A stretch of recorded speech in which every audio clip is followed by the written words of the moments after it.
pelepah kurma dikiaskan dengan kembang, Pak. Karena ada kembang itu ya. Selama kembang ini masih basah, masih semerbak, ini juga bertasbih dan dengan mengikuti apa yang disampaikan oleh Rasulullah, maka kembang yang masih basah ini bisa meringankan siksa kubur yang ada di situ. Nah, ini umpamanya yo nyuntu Rasulullah, yo nango Saudi kok ono pandelek pelepah kurma.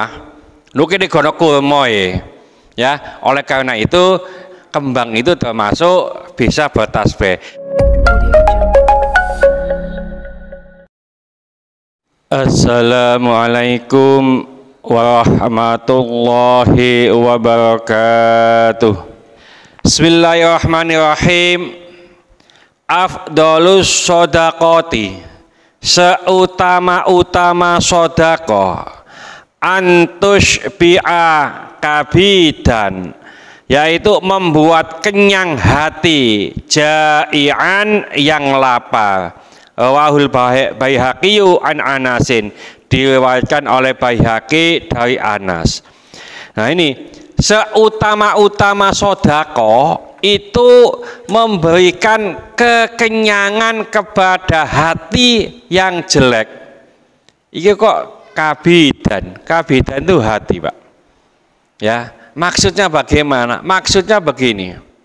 Ada hadis lain yang mengatakan sesuatu yang punya hati itu adalah hidup, dan sesuatu yang punya hati itu selalu bertasbih kepada Allah. Jadi yang punya hati itu hidup, dan yang hidup itu pasti bertasbih kepada Allah. Apa yang hidup? Tidak hanya manusia hidup, hewan hidup, tumbuh-tumbuhan hidup. Selama dia masih hidup, pasti bertasbih kepada Allah. Makanya suatu ketika Rasulullah SAW bersama beberapa sahabat melewati pemakaman. Lalu di pemakaman itu terdengar Rasulullah bahwa ada dua orang itu disiksa. Ya, lalu Rasul mengatakan, tahukah kamu ini ada dua saudaramu disiksa, artinya siksa kubur.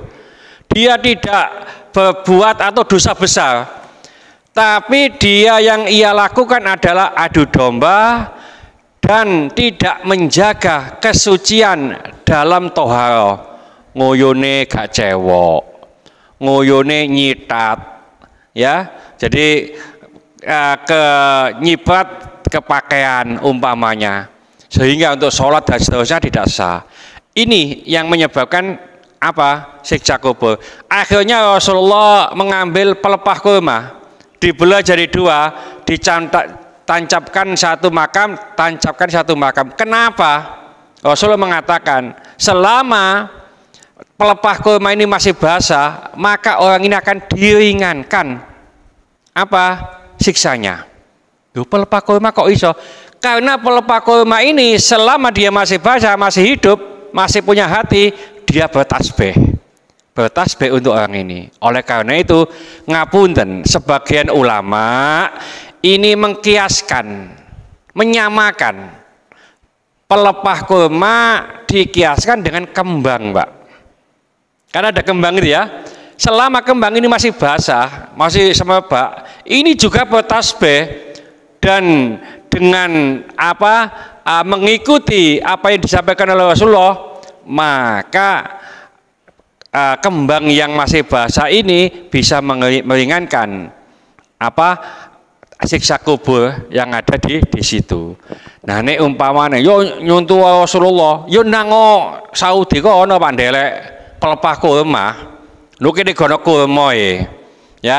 Oleh karena itu ini diupayakan atau disamakan oleh para ulama, kembang itu termasuk bisa bertasbih. Nah, utama-utamanya sodako itu adalah memberikan kekenyangan kepada makhluk hidup yang kelaparan. Ono wong luwe Terus dikei mangan, Pak. Wes senenge gak betah. Pahalanya lebih besar. Meskipun masih ono wong gak luwe dikei mangan, itu juga dapat pahala. Tapi ndak sebesar pahala nek wonge luwe. Ono kucing luwe ta ngono ku. Ono kucing luwe kok. Ya, saya kemarin menemukan kucing di sini kademen sana ngono. Wis gawa mulai ae. Pokok ada kucing kecil tidak ada induknya, insya Allah pasti saya ambil. Kalau ada kucing kecil tidak ada induknya, kalau ada induknya insya Allah kan masih minum induknya. Kalau tidak ada sendirian atau bertiga atau berapa, tak ambil. Ya kasih makan gitu aja. Pokoknya kok mati aja pendem ngono ya, Pak. Ya, jadi kita selamatkan. Atau tanaman kita sirami dan seterusnya. Ya, ini seutama-utama sodako itu memberikan kenyang kepada hati, ya, kabidan, yang punya hati yang lapar.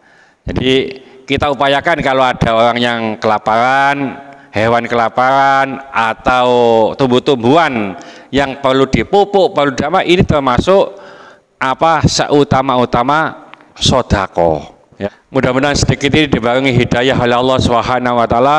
Mudah-mudahan segala hajat kita dikabulkan Allah, segala kesulitan kita dibantu Allah. Mudah-mudahan anak-anak kita menjadi anak soleh soleha, taat kepada Allah, patuh dan nurut kepada kedua orang tua. Yang kasih keturunan, mudah-mudahan Allah memberikan keturunan yang soleh soleha. Yang kasih jodoh, mudah-mudahan memberikan jodoh yang soleh soleha.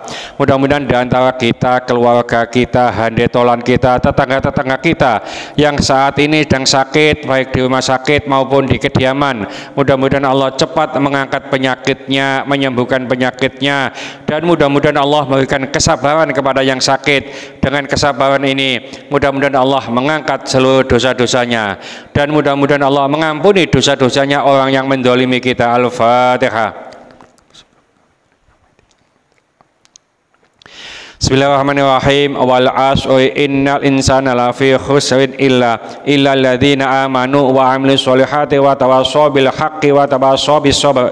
Subhanaka wa bihamdika asyhadu an la ilaha illa anta astaghfiruka wa atubu ilaik. Wassalamualaikum warahmatullahi wabarakatuh.